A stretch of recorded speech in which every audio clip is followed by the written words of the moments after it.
What doesn't kill us makes us stronger. Friedrich Nietzsche. And also Kelly Clarkson.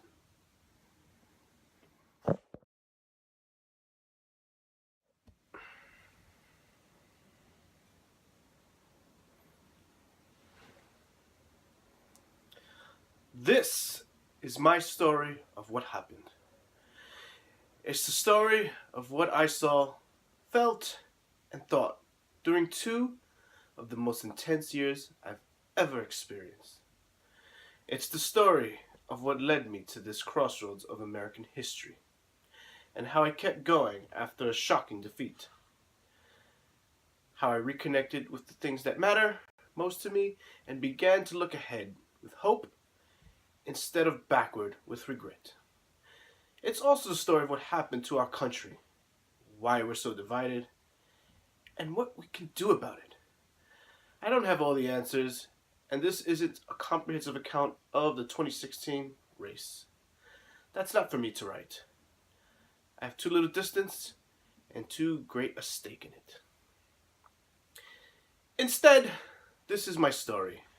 I want to pull back the curtain on an experience that was exhilarating, joyful, humbling, infuriating, and just plain baffling. Writing this wasn't easy. Every day that I was a candidate for president, I knew that millions of people were counting on me, and I couldn't bear the idea of letting them down. But I did. I couldn't get the job done, and I'll have to live with that for the rest of my life. In this book, I write about moments from the campaign that I wish I could go back and do over. If the Russians, there goes the Russians, would hack my subconscious, they'd find a long list. I also captured some moments I went to remember forever, like when my tiny granddaughter raced into the room while I was practicing my convention speech, and what it was like hours later to step on stage to deliver that speech as the first woman ever nominated by a major political party for the President of the United States. I write about people who inspire me, from a minister in South Carolina who talked with me about love and kindness, to residents who banded together in a town poisoned by lead, to tireless campaign volunteers giving everything they had for a better future. And I share my thoughts on big challenges I've grappled with for decades that have taken on new urgency, such as the roles that gender, race, and class play in our politics, and the importance of empathy in our national life. I've tried to learn from my own mistakes.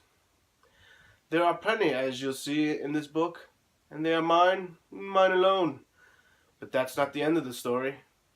We can't understand what happened in 2016 without confronting the audacious information warfare waged from the Kremlin. There's Russia again.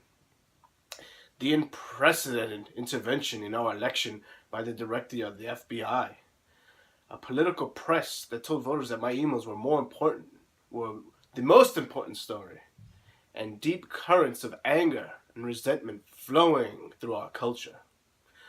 I know some people don't want to hear about these things, especially from me.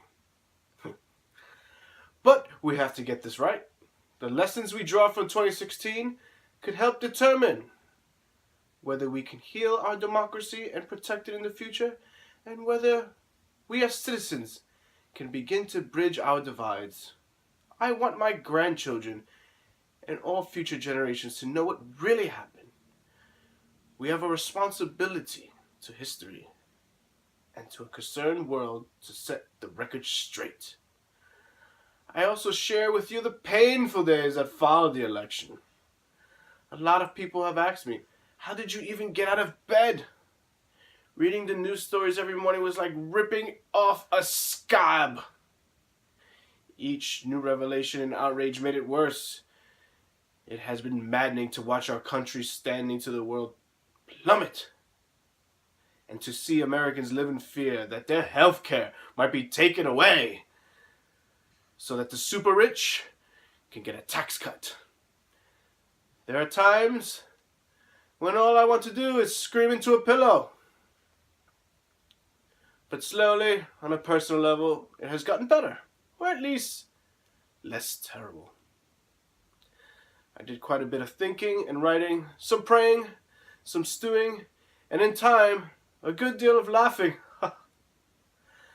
I went on a lot of long walks in the woods with my husband and our dogs, Tally and Macy, who took all this much better than we did. I surrounded myself with friends and caught up on some of the shows that people have been telling me about for years, as well as a lot of HD TV. Best of all, I spent time with my wonderful grandchildren, making up for all the bedtime stories and songs in the bathtub I missed during my long months on the campaign trail. I believe that this is what some call self-care. It turns out it's pretty great. Now when people ask how I'm doing, I say that as an American, I'm more worried than ever. But as a person, I'm doing okay. This book is the story of that journey. Writing it has been cathartic. I got angry and sad all over again. At times, I've had to step away, lie down, close my eyes, and try to empty my mind. Probably wasn't too hard. This book has been hard to write for another reason.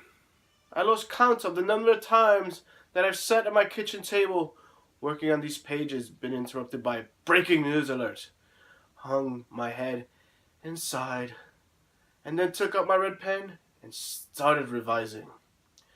I've tried to make my peace with painful memories and recapture some of the fun that filled more days on the campaign than you might think. In the past, for reasons that I tried to explain, I've often felt I had to be careful in public, like I was up on a wire without a net. Now I'm letting down my guard. By the time I finished writing, I felt ready to face the future again. I hope that by the final page, you'll be right there with me. I will always be grateful to have been the Democratic Party's nominee and to have earned 65,844,610 votes from my fellow Americans.